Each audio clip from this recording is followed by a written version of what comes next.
आलोक जी, बार बार, और हो सकता है कि आपको भी इस बात का एहसास हो गया हो कि जब भी प्रधानमंत्री पर निजी टिप्पणी होती है तो इलेक्टोरल तौर पर, चुनावी तौर पर नुकसान होता है कांग्रेस पार्टी को।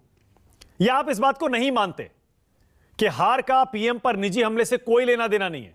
आलोक जी, देखिए, मैं बिल्कुल समझता हूं भारतीय जनता पार्टी और मोदी जी, क्योंकि इनके पास तमाम तरह की ताकतें हैं। मीडिया का एक वर्ग इनके साथ खड़ा है, कैसे चीज़ों को ट्विस्ट किया जाए, टिल्ट किया जाए, कैसे उसको घुमाया जाए, उसका फ़ायदा लेने का इनका यही काम है। क्योंकि अपना कहने के लिए कुछ नहीं है कि हमने 8-9 वर्षों में क्या किया है।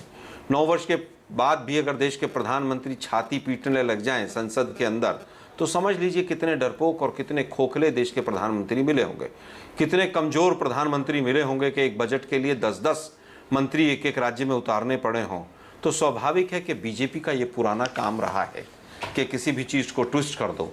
लेकिन मोदी साहब शायद भूल जाते हैं और अमित शाह जी भी शायद भूल जाते हैं कि ये तमाम जो टिप्पणियां हैं ये 2014 के बाद जिस तरह से हुई हैं और जिस तरह से तमाम शब्दावली का जो इस्तेमाल किया गया है, मोदी जी के ऊपर तो दर्जनों FIR हो जाएंगी, पवन खेड़ा जी के ऊपर एक है, और हम FIR से डरने वालों में से नहीं है। जो देश के प्रधानमंत्री आज तमाम चीज़ों को कहते हुए चले जा रहे हैं, पंडित नेहरू को क्या क्या नहीं कहा, इंदिरा गांधी जी को क्या क्या नहीं कहा, आज भी राजीव जी और जर्सी काऊ और पता नहीं कौन कौन से शब्द हैं, कांग्रेस की विधवा कहना मतलब कमाल है। अपने सहयोगी सांसद के लिए शरूपन खां से तुलना करना, तो बीजेपी वालों से हमें कुछ नहीं सीखना है। दूसरी चीज़ ये है कि केस हुआ है, उसको देखेंगे, उसमें कहीं हम पर कोई आपत्ति नहीं है। किसी भी तरह से हम निजी हमले के ना पक्ष में हैं और ना निजी हमला किया गया है। देश के प्रधानमंत्री के फादर के बारे में, अरे भाई, किसी के दुनिया भर के पिताजी होंगे। हमें तो बीजेपी के प्रवक्ताओं ने आलोक खान तक टीवी स्टूडियो में बैठ के कह दिया। राजनीति में धैर्य तो रखना चाहिए। देश के प्रधानमंत्रियों को क्या क्या नहीं कहा गया है पिछले इतिहास में। JNU में किस तरह से काले झंडे दिखाकर इंदिरा जी को कहा भगाया गया था। मैं समझता हूं कि छात्र आंदोलन, युवा आंदोलन देश के तमाम प्रधानमंत्रियों ने झेले हैं, लेकिन देश के प्रधानमंत्री तो छुई मुई है ना, अब तो उनके बारे में कोई कुछ नहीं कह सकता है। वो पहले ऐसे प्रधानमंत्री हैं जिनके पिताजी हुए, बाकी सब तो बिना पिताजी के थे। मुझे लगता है कि जिस तरह की आज डिस्कोर्स और कोर्स बीजेपी बनाना चाहती है, वो केवल एक मकसद है, यहाँ FIR कर दो, वहाँ ये कर दो। अबे, आप सत्ता में बैठे हो, 9 साल हो गए, आपने कौन कौन से भाषण दिए थे उनके ऊपर बताओ ना जरा।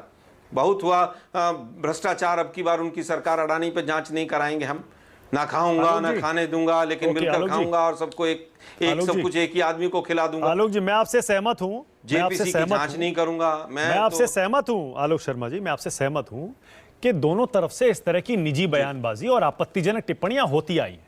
ये तथ्य है, इस पर कोई कुछ भी कहे, सारे वीडियो सोशल मीडिया पर, इंटरनेट पर आपको आराम से मिल जाएंगे। लेकिन मेरा ये कहना है, आप कह रहे हैं कि इस बयान को ट्विस्ट किया जा रहा है।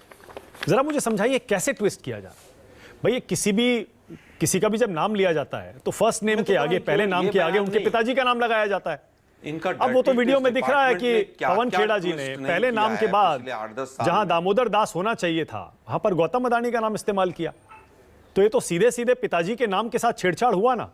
तो ये आपत्तिजनक है या नहीं है आलोक? मैं तो कह रहा हूं, मैं आपसे सहमत हूं कि हर तरफ से ये बयानबाजी होती है।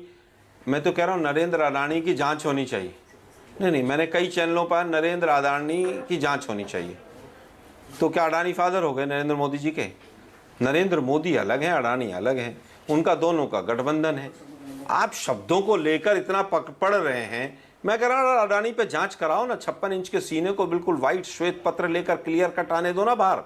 क्यों डर रहे हो? अमित शाह कह रहे हैं दूरबीन लेकर भी नहीं दिखेगी कांग्रेस, क्योंकि आप सबक नहीं लेते। और वहां पर कुछ पहले भी आप हारे हैं इस तरह की निजी टिप्पणियां करके, इस बार वो कह रहे हैं दूरबीन से भी नहीं मिलेगी। अंधों को तो अब भी नहीं दिख रही कांग्रेस, पहले भी नहीं दिखती थी। दूरबीन की क्या जरूरत है? उनकी तो आंखें बंद हैं बीजेपी वालों की, RSS की तो, संघियों की तो हमेशा से कांग्रेस के लिए। तो मुझे लगता है उनकी टिप्पणियों पर ज़्यादा ध्यान नहीं देना चाहिए।